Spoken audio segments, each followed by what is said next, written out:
David cheated on me. I caught him in the act with 5 colleagues present. I became the object of their sympathy, but I remained calm and composed, moving out without a fuss. After I left, he actually regretted it, calling me frantically and sending gifts, wanting me back.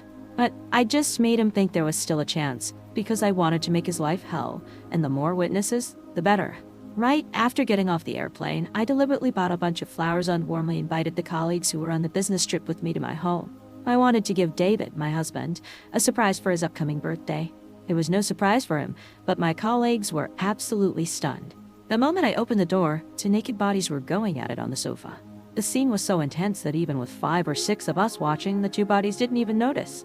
Awkward and gossipy, my colleagues quietly pulled out their phones. TSK minus TSK. The voice of a male colleague startled the 2 going at it. Jessica shrieked in fright, desperately covering her body. David instantly went limp. He fumbled to grab the sofa throw to cover himself and Jessica. He looked up, saw me, and yelled angrily, "Sarah, what kind of scene are you making, bringing all these people here?" Overwhelmed with grief and indignation, I stormed out. A few days earlier, I had received a message from David's Sarah, "Working late tonight. Don't wait up for dinner." I replied, "Okay." Immediately after, I liked to post on my social media feed. The post read, "The most romantic thing is to hold you close," accompanied by photos of candles, steak, red roses, and a man's fingers intertwined with hers. The wrist of that hand revealed part of a watch, identical to the limited edition watch I'd given David Miller. Soon, I received a live feed. David and Jessica were having a candlelit dinner, passionately kissing under the restaurant's lights, then embracing and heading to a hotel room. I smirked. "Is that enough evidence?" The reply came back, "Not enough. Secretly photographing in a public place cannot be used as evidence. They could sue you for invasion of privacy." I felt a little down. Where can I secretly photograph to legally obtain evidence? In your own home. So I packed my bags and went on a business trip, thoughtfully clearing the space for them. In the video, Jessica was wearing my slip nightgown in my bedroom, on my bed, and she and David were kissing passionately for a long time before reluctantly separating. She went, "David, I don't like these curtains. Can we change them to pink later? And this bed, she slept in it, and the closet, I don't like that either." David hugged her and said, Okay. From now on, you call the shots in this home." Jessica wiggled her hips. "But how long do I have to wait?" "I can wait, but our child can't." David affectionately stroked her belly. "Baby, just bear with it for a little longer. When she inherits, that'll be millions." I seized on the key point. Jessica was finally pregnant. She was getting ready to pressure her way in. So it was time for me to make my entrance and stage a scene of catching them in the act. After my colleagues left in a flurry, David pulled on a pair of shorts. Still reeking of another woman, he tried to hug me. When I pushed him away, he gave a sheepish smile. "Sarah, I was wrong. I still love you. That bitch seduced me. Sarah, I swear I'll never contact her again." "Sarah, I just made a mistake any man could make. Sarah, you love me so much, you'll forgive me, right?" For the sake of our dignity, I suggested divorce. David absolutely refused. He drove straight to my office parking lot and cornered me. His blocking me was both unexpected and entirely predictable. Because I knew getting a divorce wouldn't be easy, he wouldn't give up my property without a fight. "Sarah, are you still angry? Look, hit me. Hit me a few times. When you've calmed down, stop this nonsense and come home with me, okay?" He grabbed my hand and slapped his own face with it. A slap echoed, and even he was stunned for a moment. What a joke. Did he think I'd pull my hand away? "Sarah, are you calm now? Come home with me quickly." I pulled my hand back and stepped away, keeping my distance. "David Miller, do you think me divorcing you is just making a fuss? Do you think we can continue living together after so many people saw you messing around with another woman in our home?" David's tone softened. His confession of wrongdoing sounded incredibly sincere. "Sarah, I swear, I only love you. She seduced me. I was just drunk that day, really. I never thought of betraying you. I see you. You didn't think about it. You just went ahead and did it. Because of you, I can't hold my head up at the office. Everyone looks at me with ridicule and pity. I become a living joke." Bringing up the witnesses, David suppressed his anger. "How was I supposed to know so many people would see? If you hadn't brought all those people without a word, how would they have seen?" I laughed, exasperated. "So you're saying it's my fault because I brought people to celebrate your birthday and accidentally caught you at a fair at home? That's not what I mean, Sarah. Please stop making a fuss." I said, "David Miller, you still haven't truly realized your mistake. You cheated and betrayed me, had an affair in our home, doing such disgusting things. All I'm asking for now is a divorce, to let you be together. Isn't that good enough?" I turned, got in the car, closed the door, started the engine, and hit the gas, leaving him there roaring alone. I drafted the divorce agreement. The house I was currently living in was bought before our marriage, so it belonged to me. The new house we bought together with a mortgage should also rightfully be half mine. To my surprise, David Miller got angry when faced with this decision. He cornered me and threw the divorce agreement in my face. You want both the house and the money. Sarah, how can you be so materialistic? Don't be so greedy about it. Just as I was about to retort, someone rushed out of the kitchen. It was his mother, who was supposed to be in their hometown. So he'd gone to get his mother the past couple of days. Eleanor Miller took my hand and said earnestly, Sarah, dear, couples fight, but they make up. There's no grudge that lasts overnight. You've been making a fuss for days now. Just calm down. Mom will make you something delicious. I pulled my hand away coolly and, in front of her, took out a tissue and wiped my hand where she had touched it. First, I'm not making a fuss. Your son cheated, and he brought it into our home, witnessed by my colleagues. I'm a clean person and I don't want anything dirty near me, so stop coming to find me. Also, weren't you complaining that I couldn't have children? Well, congratulations. Have him sign the divorce agreement, and you'll have a grandson right away. You want to see the only heir to the Miller family name become an illegitimate child? At the mention of a grandson, Eleanor Miller's eyes lit up. Then she quickly composed herself slightly and smiled. Mom only recognizes you as her daughter minus in minus law. That woman has nothing to her name. How could she ever be my daughter minus in minus law? I've already told Dave to break it off with her. Don't worry, after the child is born, you'll be its real mother. We absolutely won't let that woman appear in front of you. I cut off her fantasy. You want me to raise a bastard? The word bastard hit Eleanor Miller hard. Her mouth twitched, and she struggled to suppress her fury. How can you say something so nasty? Dave's child is your child too. He'll take care of you in your old age later. Besides, you can't have children anyway. If you get divorced again, won't your whole life be ruined? I'm doing this for your own good. Eleanor Miller snorted through her nose. She took off her apron, sat on the sofa, and ate pepper chopsticks. Even if you want a divorce, you haven't earned much money in the years. You've been married into the Miller family, and you haven't had a child. You've held Dave back for so many years. Our family is kind, we won't make you leave with nothing, but the property must be divided equally. I laughed. They really were mother and son, weren't they? Each more arrogant than the last. David Miller and I dated for 2 years and were married for 3. We went from campus sweethearts to marriage, and all our classmates thought it was wonderful that I'd married for love. I discovered David Miller was cheating half a year ago at an office party that I attended as a spouse. Perhaps it was a woman's strong intuition, but the moment I saw a certain girl, I felt her gaze was different. She seemed to be smiling, but her smile was filled with jealousy and hatred. She was a new employee he was mentoring. She was very pretty, cheerful, sweet-minded talking, and full of youthful energy. After dinner, she even added me on social media, mischievously winking at me and saying that since my husband was so excellent, as his mentee, she'd immediately report to me if any woman bothered him. It wasn't until I finally noticed her social media feed often flaunting a mysterious boyfriend, with many items identical to David's, that I pictured countless dramatic confrontations in my mind. Should I go to their office and slap them? Should I ruin the cheating couple's reputations and make a huge scene? Or should I take the scumbag back and continue living with him? Or just let it end in mutual destruction? I didn't want any of that. I was the victim, I shouldn't lose my dignity like that. So I remained silent, pretending to be the fool idiot, letting Jessica provoke me on her social media feed. I even happily liked her posts and praised her boyfriend, while secretly hiring a professional private investigator from an online listing to collect evidence. But photos could be photoshopped, cheating could be denied, and secretly photographing in public places wasn't legal, making evidence hard to obtain. But there was one thing that would be undeniable evidence: an illegitimate child.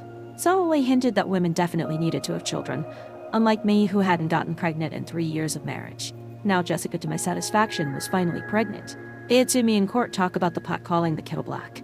But before the trial could even begin, David and Eleanor Miller showed up at my workplace causing a scene, yelling in front of everyone, "Sarah, you wicked woman, what have you done?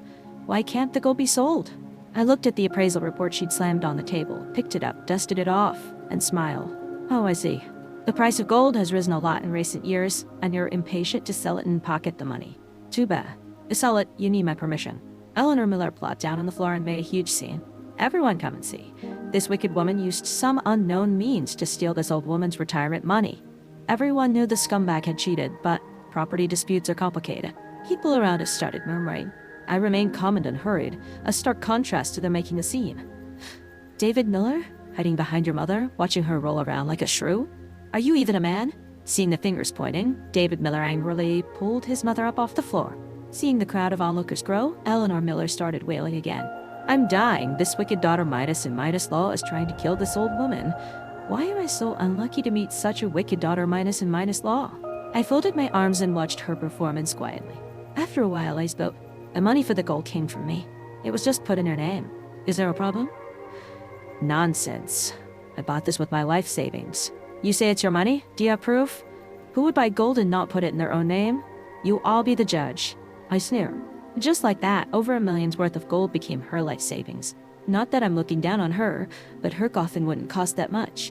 Twisting the facts, trying to seize my property, and throwing dirt on me? Dream on. A year after we got married, David Miller found a large savings certificate in my closet. It was my childhood allowance and the education fund my parents had saved for me. It wasn't a small amount. David Miller suggested converting it into gold, which holds value. I was quite busy then, so I let him handle it. Who knew it would end up in L.R. Miller's name? We were on good terms then, and I thought we were family, so I didn't fuss about it. But I kept a close eye on things and completed some procedures, which truly came in handy later. While waiting for the trial, David Miller must have gotten some pointers from somewhere. It was like a light bulb went on for him. He checked in punctually every morning and evening, constantly sending me cases of divorced women living miserable lives, trying to emotionally manipulate me. He'd say I was getting old, no longer a young woman in my 20s, divorced, infertile, and ordinary minus looking. If my family wasn't well minus off, I never would have gotten married, and it would be impossible in the future. Sarah, we've been together for so many years, and you really throw away all these years of feeling over such a small matter. You can't do housework you can't cook. If I didn't put up with you, you'd only eat in healthy takeout. If you leave me, you won't eat such delicious food anymore. Sarah, I know you're just angry that I was involved with another woman, but I don't have feelings for her. She's not as gentle and kind as you. All she does is ask me for money. You're still the only one in my heart. Come on, stop making a fuss. It sounds terrible if word gets out. I promise you, as long as you come back and we live well together, I'll only be with you. Sure, I cheated, but you found out, right? Let's just call it even, okay? Didn't you always want me to go watch the sunrise with you? How about we go watch the sunrise or go to beach? Didn't you say you'd never seen the ocean? We can go to Hawaii, and I'll teach you diving. I looked at the long message on my phone. I replied with one word, okay.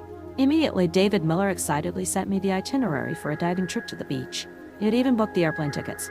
I sneered and didn't reply again. They came up with a plan. If I died accidentally, my property would become inheritance. David Miller was my legal heir. So they planned to take me diving and have me accidentally drown, or watch the sunrise and push me off the mountain, making me fall to my death. This way, they could not only inherit my property, but even get compensation from the scenic area.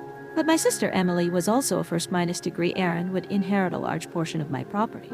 So they planned to use buying travel accident insurance as an excuse, hide a folder designating David Miller as the sole heir to all my property among the insurance documents, get me to sign it, and then kill me. If they pushed me off a cliff, and by chance I was caught by a tree and didn't die instantly, his efforts would go to waste. So he finally decided to take me diving. I was a complete non-Midas swimmer, totally unable to handle water. Once in the water, I would be at their mercy. In Hawaii, we reminisced about the past together on the beach, recalling the good old days. Sarah, have you forgiven me? My eyes were red minus rimmed. Swear you'll never contact that woman again, and never betray me again. Otherwise, may you be struck by lightning and be cursed to have no heirs. David Miller quickly raised his hand and swore. Only then did I break into a tearful smile. We put on our wetsuits. Before getting in the water, I got cold feet. Maybe we shouldn't go down after all. What if the oxygen tank malfunctions underwater and die, being unable to swim, drown? David Miller's body stiffened. Don't worry, I'll protect you. But that, he personally helped me with my oxygen gear and abruptly pushed me into the water. Did he want me dead this badly? To make it easier, he took me diving outside the safe area, to the spot he prepared.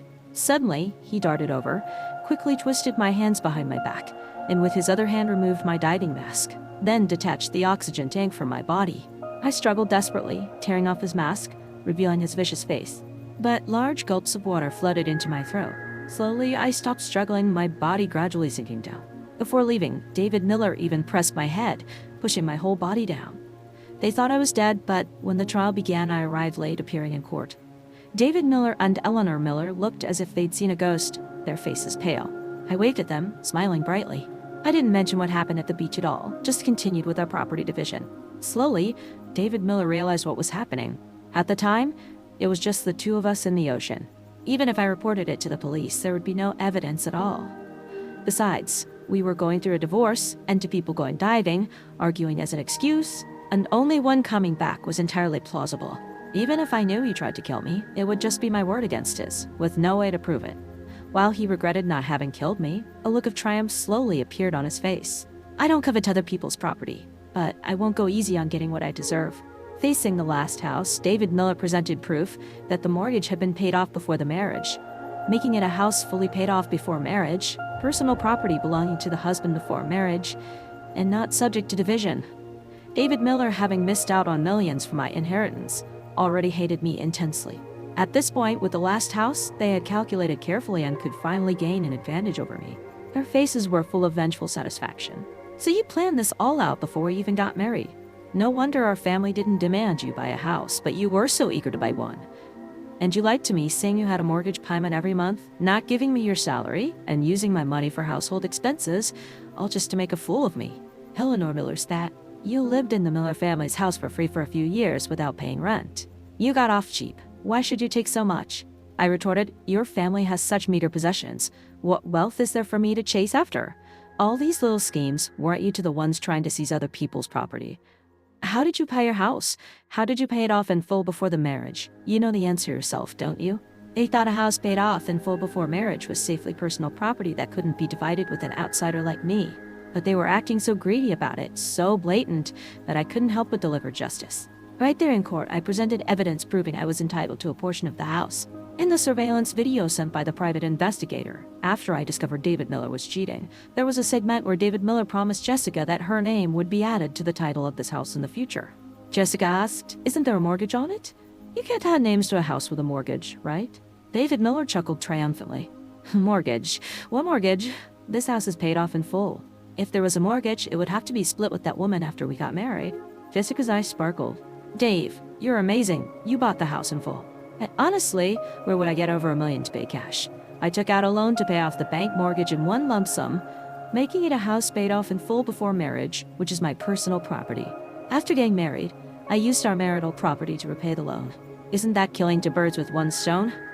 The house is safe, no need to share it with that woman, and that fool thought I was paying the mortgage every month. Dave, you're so smart. That's when I realized David Miller had been using and scheming against me the entire time. He calculated that I would buy a house, burdening me with joint debt, letting me pay off his house loan for nothing, and even planning to seize my property. While David Miller was off guard, I took our marriage certificate, his ID card, and his bank card to obtain his bank statements. The money spent on Jessica, the transfers to Eleanor Miller, the payments to the lending company, every transaction was clear and undeniable. I even located the lending company and got a copy of the original contract, proving this money was used to repay the house loan and that the loan was repaid using marital property. Therefore, the loan repayment portion and the appreciation portion were marital property and should be subject to division. Sarah, you got him checked up on me. David Miller was furious, pounding the table, veins bulging. I smiled calmly. David Miller, if you weren't scheming against me, what would you be afraid of being checked? Maintain your dignity. Under the murderous glares of David Miller and Eleanor Miller, I was awarded half the value of that house. The house went to David Miller, and he had to compensate me financially. But even if David Miller's family sold everything they owned, they couldn't come up with that money. I proposed that the house go to me. I would compensate David Miller in cash for the original down payment on the house plus half of its appreciation, and we would be granted a divorce. With that, the divorce case concluded. Even after receiving the divorce decree, he still clung to me like a sticky nuisance, calling me and sending long messages all day. Sarah, I was wrong. I was really wrong. Can you forgive me? Sarah, I promise I'll never go messing around again. I only love you. Sarah, we've been together for so many years. Can you really bear to throw away all these years of failing? Sarah, I know you still love me. Can we get remarried? I replied, you want me to help you out financially again? Does idiot look like it's written on my forehead? Or do you want another chance to kill me? Sarah, believe me, it was just an accident, really. I wanted to save you, but you kept struggling. If I hadn't left, both of us would have died there. Thank God you came back alive. I watched his performance with cold eyes. It was truly hard to understand his thought process. Did he really think I was a fool? If I hadn't specifically learned swimming beforehand, wanting to explore the romantic underwater world with him, I really would have died. I told him to figure things out himself, then deleted and blocked him. The full minus-scale defensive battle was over. Now it was hunting season. I sued Eleanor Miller in court and presented new evidence.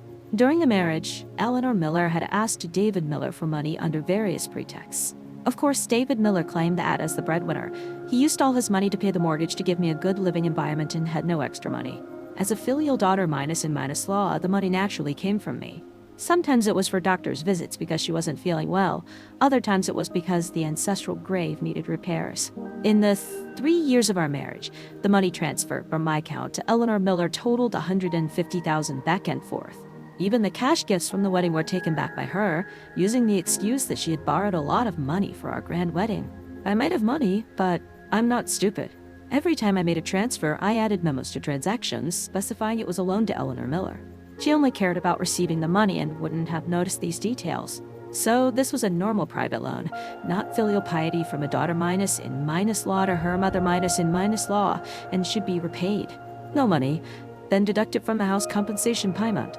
Great, the compensation payment for their house was now reduced by another $150,000. No, I should say I got back $150,000 of the money I'd thrown away. Actually, I knew this money was used by Eleanor Miller to repay relatives. They were incredibly bold. The down payment for the house was for $100,000, and a full $300,000 was borrowed from different people, scraped together. After the marriage, David Miller sent some back each month, and Eleanor Miller would siphon off my money under various pretexts to repay the relatives. According to my investigation, there are still about $100,000 in external debts. Because the house compensation payment included appreciation, the money compensated to them would allow them to not only repay all their external debts, but also get a mortgage on a smaller house and live comfortably. I felt a little wistful. Next, I sued Jessica in court, demanding she return the money David Miller spent on her during our marriage. From big purchases like designer bags and rent to small things like every date, meal, movie, hotel room, even every bunch of roses and every drink he bought. Give it all back. They were together for over a year and he spent a little over $100,000 total. The exact amount with change was perfect. It meant I had to compensate them $50,000 less. Jessica, pregnant with their crown prince, had gone to a small hospital and confirmed it was a son. David Miller had to grit his teeth and accept this judgment. With the court order in hand, Eleanor Miller and David Miller had no choice but to cooperate with the transfer of ownership. After sorting out the details, I transferred $450,000 to David Miller. I also leaked the news that the Miller family had several $100,000 to Jessica. The helpful Jessica successfully pressured him into marriage and used the remaining $350,000 to get a mortgage on a small house in a less desirable location. As expected, Jessica gave birth to a son. David Miller had a house and his family was a happy family, which made me unhappy. When I'm unhappy, I have to make a scene. I sent evidence of David Miller cheating an affair with Jessica during our marriage and plotting to seize my property to David Miller's boss. The outcome was they both lost their jobs. Of course, Jessica had already resigned earlier using pregnancy rest as an excuse. Otherwise, she couldn't have been fired yet. Without his high-minus paying job, a new house they hadn't even moved into was heading for foreclosure. And there was the crying, useless Jessica and the wailing son needing constant attention. David Miller was on the verge of collapse, having completely lost his former dignity. He drank heavily every day, blaming everyone but himself. Finally, he blamed everything that led him to his current state on Jessica. If it weren't for Jessica, he'd still be with a rich woman like me, with several houses under his name, driving a luxury car and living in a luxury house, having his wife at home and mistresses outside. Life would have been so easy and fun. Jessica, who originally thought she'd snagged a young, promising eligible bachelor wealthy catch with a house and a car, ended up with a broke person living off her money. They grew to despise each other, arguing constantly, their lives a mess of constant fighting. I smirked and dropped a bombshell. I mailed him the medical report from our pre-minus marital health check years ago, which showed David Miller was infertile.